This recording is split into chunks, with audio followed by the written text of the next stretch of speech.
Hello, I'm Maria from the Richest and Simple Living. Today's Tuesday, so I'm here with another vlog. Today I'm going to be talking about Sian's likes and dislikes in regards to homeschooling lessons. So I asked her which were her favourite, to do a list of favourite lessons, and then to do a list of the ones that she wasn't so keen on. So she did that for me, and I thought I'll tell you all what they are. I mean, I don't know, your children may have things they dislike and like, so I thought, oh, well, I'll tell you what Sian's are. So we'll start with the ones that she dislikes the most, and I think you can all guess what number one is. You're probably saying, oh, maths, which it is. Her worst one, she really does hate maths. She doesn't seem to like anything to do with numbers. And yeah, she doesn't like maths at all. I mean, she did struggle with maths at school, and she still struggles with maths. I don't know whether that's just naturally her, because we all have things that we're good at and things that we're not so good at, or whether it is because she does dislike maths. She's just not interested in numbers. I mean, some people, they don't like numbers, but they like sort of letters, writing things, and other people are the other way around. I've got a grandson, he likes numbers, but he doesn't like English, writing letters and things like that. He's not interested in letter work, but he loves number work. So I'm not sure which it is with Sian, whether she doesn't like it because she's not so good at it, or whether she just generally doesn't like it, which makes her not so good at it. But yeah, that's number one, worst subject, maths. And I mean, we're talking about worst subjects, and you say, well, we're homeschooled, so you could drop the worst subjects. But the thing is, I do want to keep doing some maths with her. It's important that she does the basics, at least, adding up and taking away. It's important for when she's older, and like when she needs to pay bills and go shopping, things like that. Just to have the basics is the most important thing. So I think for her to do a little bit each day, we only do about, I don't know, 15 minutes, 15, 20 minutes of maths each day, if that. And we just do basic maths, and we start it off first thing of all our lessons. The first one is maths, and we start it every day, and we work on it for about 15 minutes. I'd say average 15 minutes, just doing the basics that she can do. And we've tried to go a bit further to try and see if we can catch up with where she would be at if she was at secondary school, but no, it's a definite no-go. I would have to have tutors in. They'd have to tutor her quite long and hard on it, and I still don't think she'd get it, and she'd just hate it all the more. So it isn't worth it. My main goal is just to make sure that she's equipped to be able to pay bills and do her shopping and whatever she needs to do that regards figures when she's older. That's all I'm concerned with. And she moans about that. She moans about doing those 15 minutes in the morning of maths, even if it's simple additions or times tables. Oh, not that again. But it is important. I mean, I won't drop that. I do feel she needs to just keep up with that. I mean, she can do that. She can add up, take away. She can do times tables. I mean, sometimes she has to sit and think in her mind, you know, count them on her fingers. And I do that. I know lots of people who do that. But the fact is, just keep doing a bit of it each day so she doesn't lose it. And you only get better with things like that. I find, though, that when I left school and the things I was having to do, you know, like you going shopping or when you start paying for things, then I found I got better at things like that then, because I was never no great mathematician, but I found it got better, and I could start thinking them off in my head, which a lot of the time I can now, not all the time. Sometimes, like I say, if I think about times tables, I might be going with fingers, you know. But sometimes I can see the figures in my head. I can add them in my head, and that's just doing them over a lifetime continuously without knowing you're doing them for all the different things you have to do. So yeah, number one hate is maths, but like I say, I do feel we should keep doing a little bit of simple maths each morning. So The second one she's got on her list, she's got more likes than dislikes, by the way, because I was going to say sort of see if you got 4 or 5 of each, but a list for likes is quite long, and a list for hates, well, not hates, but dislikes is smaller. So a second dislike after maths is science. She doesn't like science at all. We do the Key Stage 3 Collins science book, but she doesn't really like it. She doesn't really get on with it. There's little bits that she'll take out and remember, but as a whole she doesn't really like it. So I'm thinking once we're able to get out into the garden and do a bit of homesteading and growing, then you know, she can learn more about plant life and things like that. Well, that's a science, so she can learn more about things like that and things that will benefit her for feeding her and that kind of thing. So we'll get a little bit of science in her then. And I mean, like, even if we go for walks and we could talk about things, plants, because I find this day and age that, and I mean, I'm to blame as well, that we don't seem to know as many plants like our parents would know and our grandparents would know.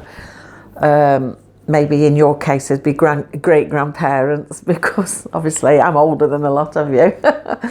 So yeah, I remember being at school and we used to go like on field studies where we learnt about plants, different plants, and we had this garden that was full of trees, all different trees, and we'd go and learn what the different trees were.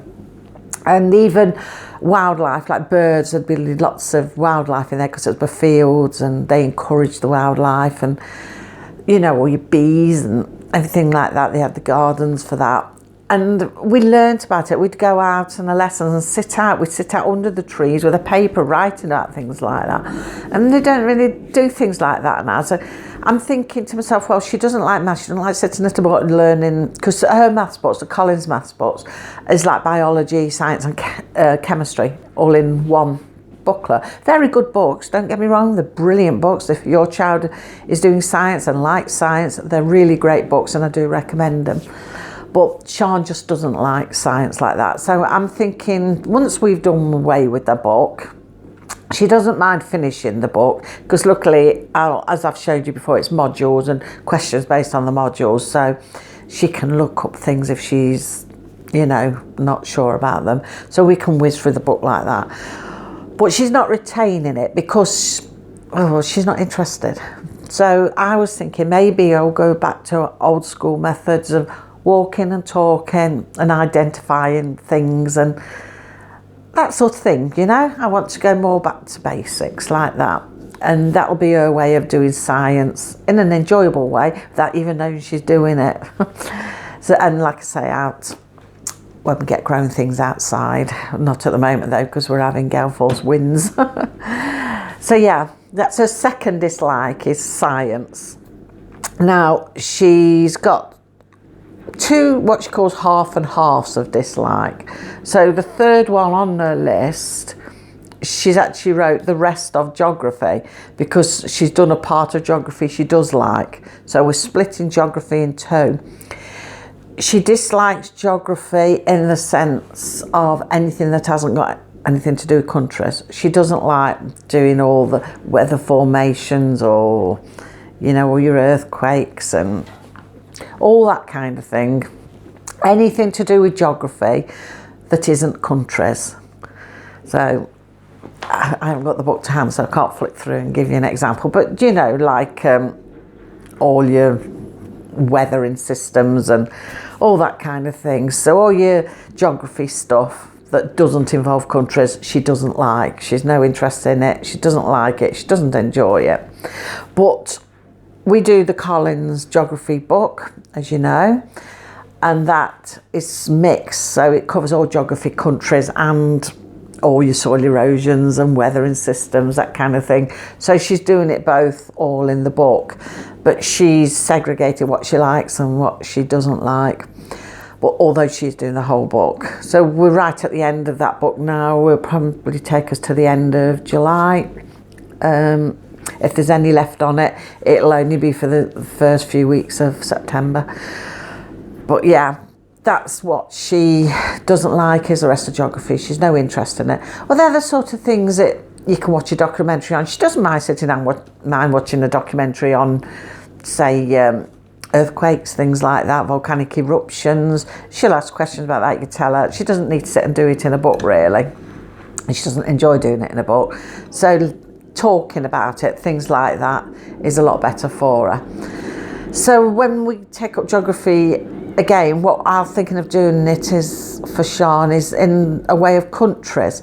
And then we can discuss different things in each country, go through country by country, discussing, you know, everything in the country, the way they live, people, rich, poorness of the country. And things like countries that have a lot of earthquakes and that we'll talk about, and the weather system in the countries. You know, as we're doing it country by country, that's the better layout for Sian. That's how she'd rather have it and talk about it. And she can include as much and as little as she likes about geography that she doesn't like, if you know what I mean. If you get what I mean, anyway. So yeah, so half of geography she dislikes, but we'll come on to a good bit in a minute. So half of it. So does that count as 2.5? But yeah, that was the third thing, geography split. She doesn't like all the bits that don't involve countries. And we're doing the same with English. She's got a Collins English book, as I've shown you in previous videos, which you can go back and look at if you want to see what any of these books are like. She does the English Collins one. Now again, she says half of it she likes, half of it she doesn't like. She most definitely doesn't like Shakespeare, although she has been reading up on him. But I think Sian is more interested in the character who Shakespeare was, rather than anything that he wrote. She's not interested in his plays and anything like that. But as a man, because she likes to study people sometimes. She likes famous characters, to study them and what they're like. They just take her interest. For her one she's wanting to do at the moment is Charlie Chaplin. She's had some books on him and she wants to look at the life of Charlie Chaplin. So I don't know what triggered that off. It's something in the self-learning that had triggered it off when she does the self-led things. So she had a book at Christmas about him, and she's going to be starting that soon to see, all about him. But yeah, so English, Shakespeare is a no-no. She doesn't want to do Shakespeare. She's happy to learn about the man himself, like I said, but not what he did. And she doesn't want to go into all his works and plays. She's not interested in them. She likes the comprehension side of it, and she doesn't mind doing other things in the English book, but she most definitely doesn't like the Shakespeare part of it. So we have skipped over them. We've not done them. So that was number 4. So that was all she could think of that she dislikes, is like the maths, the geography, science, well, maths, science, it was in that order, and half of geography and half of the English. So they were the things that she disliked. Now, favourite things she likes the best. Top of the list, guess what? History. She loves history. That's a family thing. We all love history. So Sian is mad about history. She's always looking up something historic. I think that's why she likes about people as well, and people in the past, she likes studying them, because it's all historic, isn't it? And the people, the ways they lived and times they lived in. So she loves history. And couple next to history, a second one would be genealogy, because that is like history, but it's history with your own family. But what we're talking about is also, we make quite a long lesson of it actually. It could be more than an hour, sometimes it could go on a couple of hours if we're talking. But like places and, and times they lived in, things like that. So that's a good topic.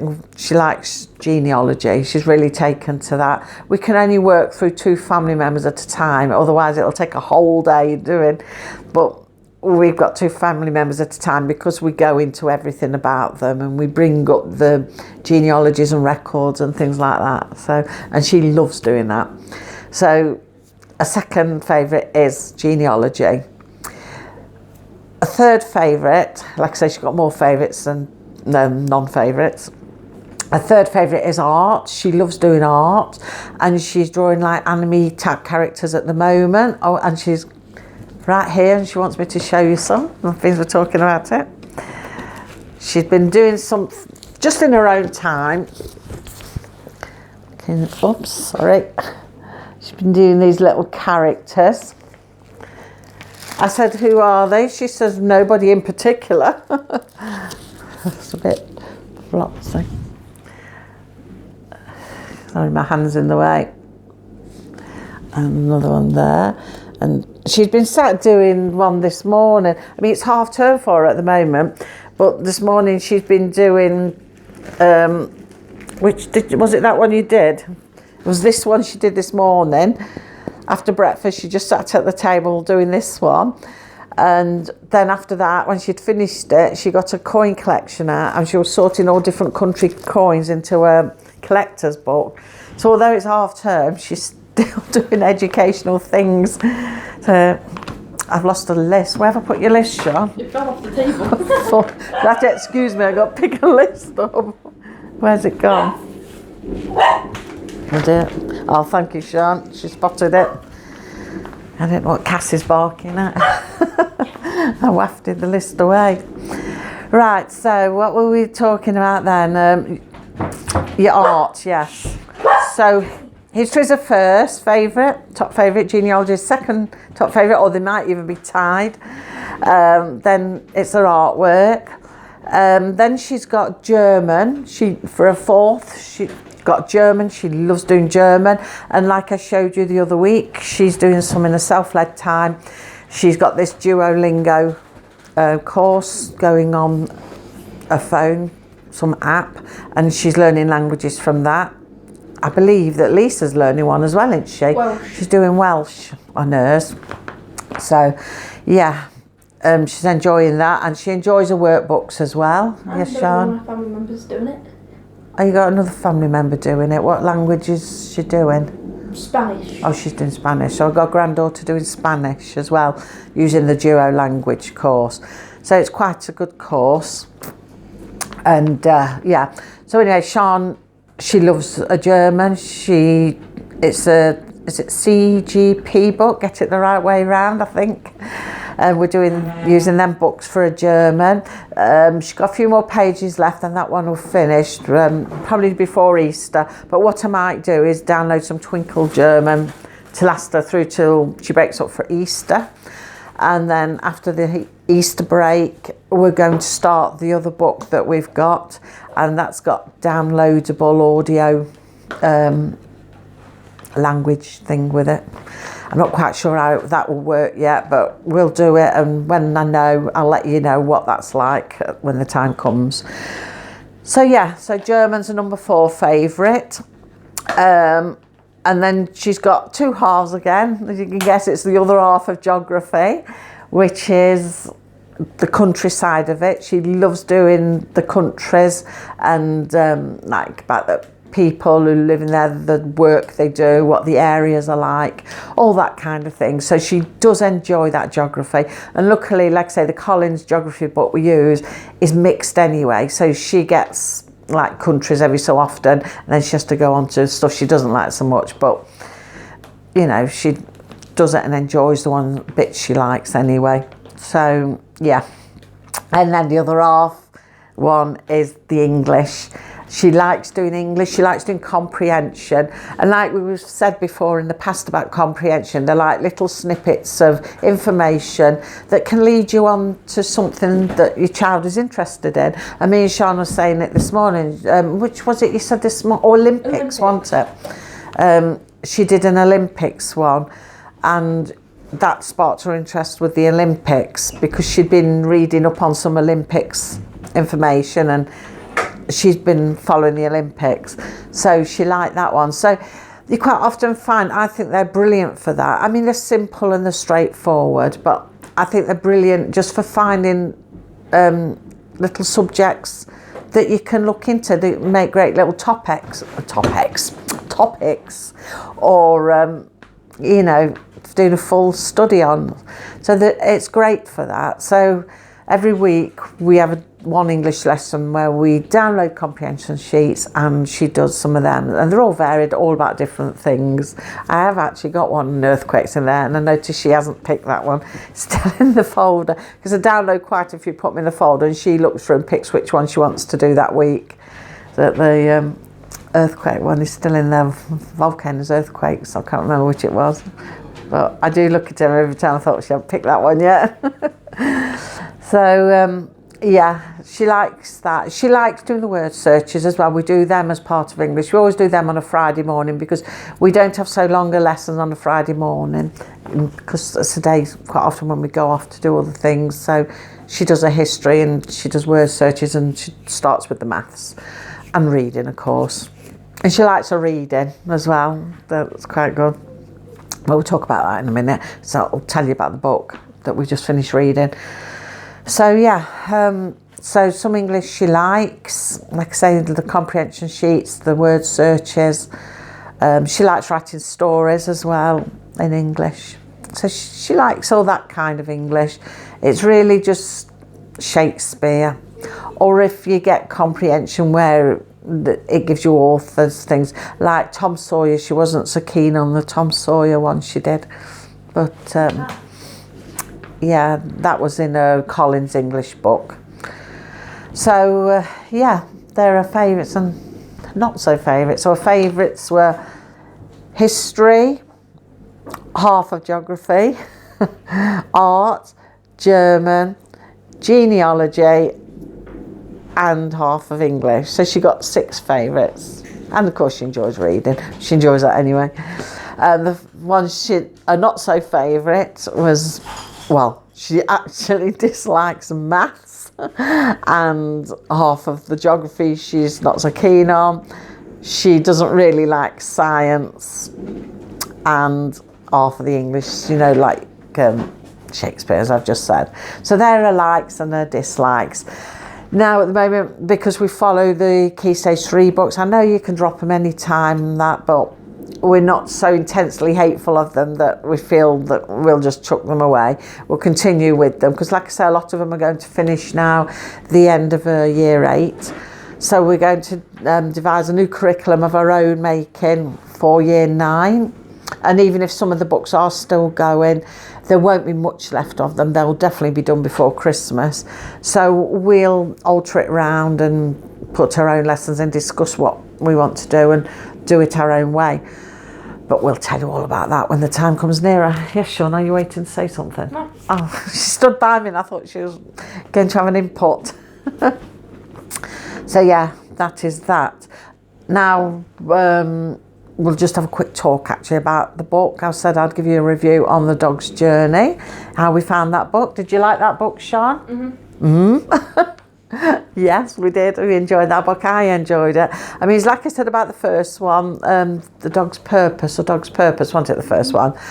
The only thing, I like the stories, but the only thing I didn't like it was the reincarnation bits over and over again. Well, it does still occur in The Dog's Journey, but it follows the same people. The dog is with the same people. Like, first of all, in the first one, Ethan was his boy, and he was the dog that belonged to Ethan.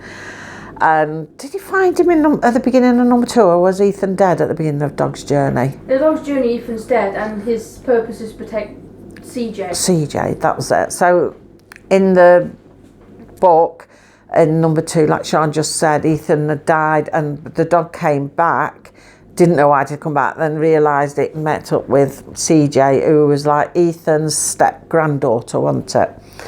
And the story continues from there. And a couple of times the dog had died and reincarnated, but always found CJ. And so the initial storyline was looking after CJ till the end, and then the dog's end could come as well. Now, we watched the film last Friday we finished the book, and we watched the movie Friday afternoon. Now, that is very different to the book. When we watched the first one, The Dog's Purpose, that wasn't too different from the book. But The Dog's Journey, the did I say CD or DVD movie? Whatever it is. I get so muddled up. Modern technology, it's not my thing. When we watched a DVD of the dog's journey, it was very different than the book.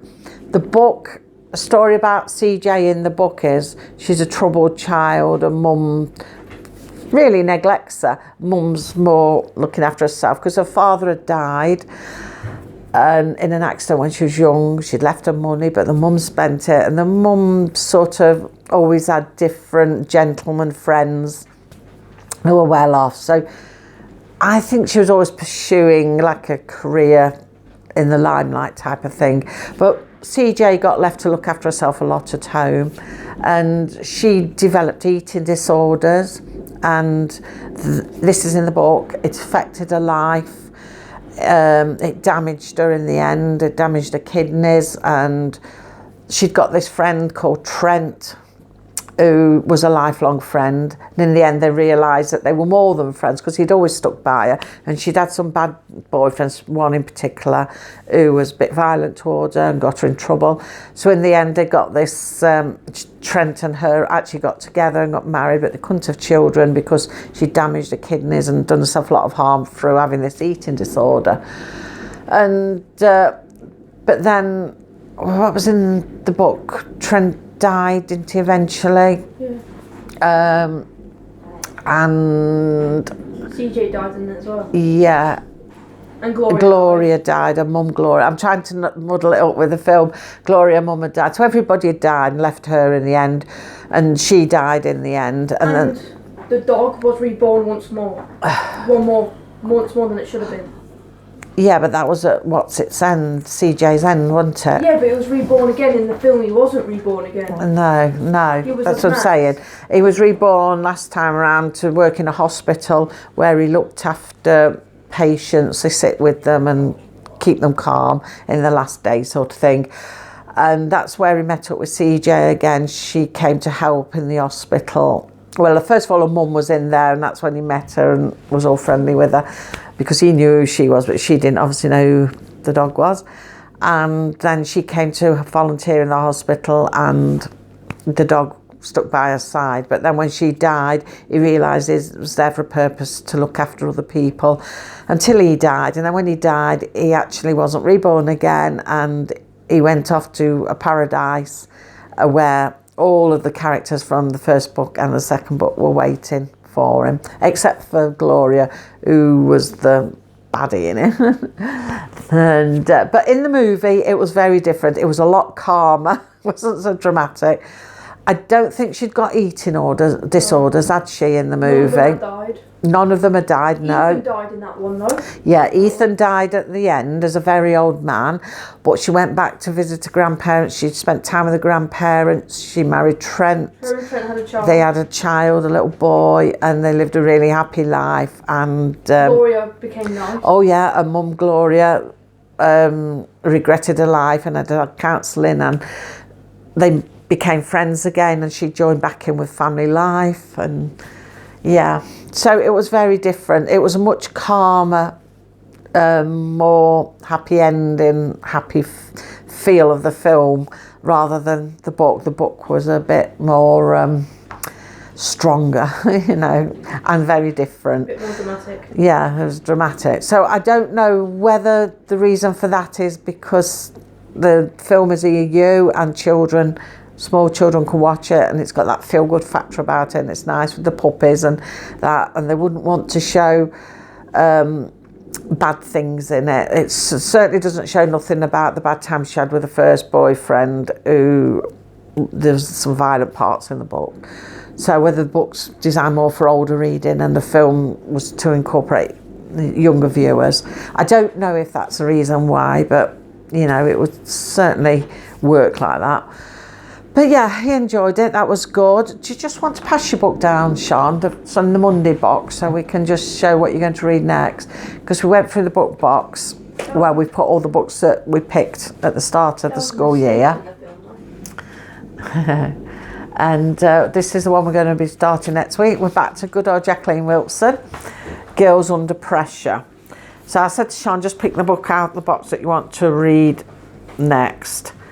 And she just read the back of it, the first line. I've never exactly liked the way I look. She goes, I'm reading that. She goes, that's me. Didn't you? Mm-hmm. She said, that's me. So she wants to read this book next. So a week